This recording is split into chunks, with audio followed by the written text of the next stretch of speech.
సరే అని బళ్ళైతే అద్దెకి తీసుకోవడానికి వచ్చాము మామ. ఇక్కడ 4 బళ్ళైతే తీసుకున్నాము. మా వోళ్ళు అప్పుడే రైడర్స్ అయిపోయారు. ఒక్కొక్కడు హెల్మెట్ చేసుకుంటున్నాడు. ఇంకొకడైతే హెల్మెట్ చెక్ చేసుకుంటున్నారు. సరే బైక్ తీసుకొని తిన్నగా పెట్రోల్ బంక్ అయితే వచ్చేసాము. మాకైతే 2 యాక్టివాలు 2 డియోలు ఇచ్చారు మామ. ఇక్కడైతే పెట్రోల్ రూ. 96 మామ. మనకైతే రూ. 110 మింగేస్తున్నారు.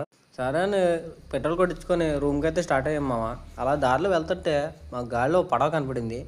ఎక్కడి నుంచి మింగేసాడరా బాబు పడవ అనుకున్నాము. సరే అని వెళ్తుంటే చక్కగా మంచి ఆటో కనపడింది. ఇక్కడ ఆటోలన్నీ ఎలా ఉంటాయంట మామ. చూడండి ఎంత బాగుందా. మా ఫ్రెండ్ గారు ఒక లొకేషన్ మానేసి ఇంకో లొకేషన్ దగ్గరికి వచ్చాడు. మళ్ళీ వెనక్కి వెళ్ళాము.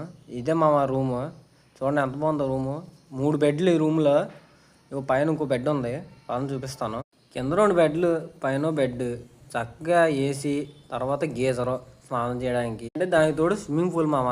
నీట్గా రొయ్యలు బిర్యానీ తినేసి బీచ్కి అయితే స్టార్ట్ అయిపోయాము. ఎందుకంటే మేము వచ్చేసరికి మధ్యాహ్నం అయిపోయింది. మధ్యాహ్నం రూమ్ అయితే చూసుకునేసరికి సాయంత్రం అయిపోయింది. ఇంకా సరే అని చక్కగా రెడీ అయిపోయి బీచ్కి అయితే స్టార్ట్ అయిపోయాము. ఇక్కడ నుంచి రాక్ బీచ్ 5 కిలోమీటర్స్ మామ. నీట్గా క్యామ్లో బీచ్ దగ్గర ఫోటోలు దిగాం అనుకున్నాం. కానీ అక్కడికి వెళ్ళేసరికి చీకటైతే అయిపోయింది మామ. ఇక్కడ పాండిచేరిలో ఉన్నారు మామ అమ్మాయిలు.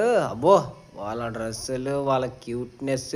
ఇక్కడ ఫోన్లో ఛార్జింగ్ అయిపోతుంది కానీ ఎక్కడ చూసినా అమ్మాయిలే మామ. ఇక్కడ ఎగ్జిబిషన్కి వచ్చాము. ఇక్కడ అమ్మాయిలే. నీట్గా అమ్మాయిలు చూసుకుంటూ అలా బీచ్లో కాసేపు గడిపేసాం మామ.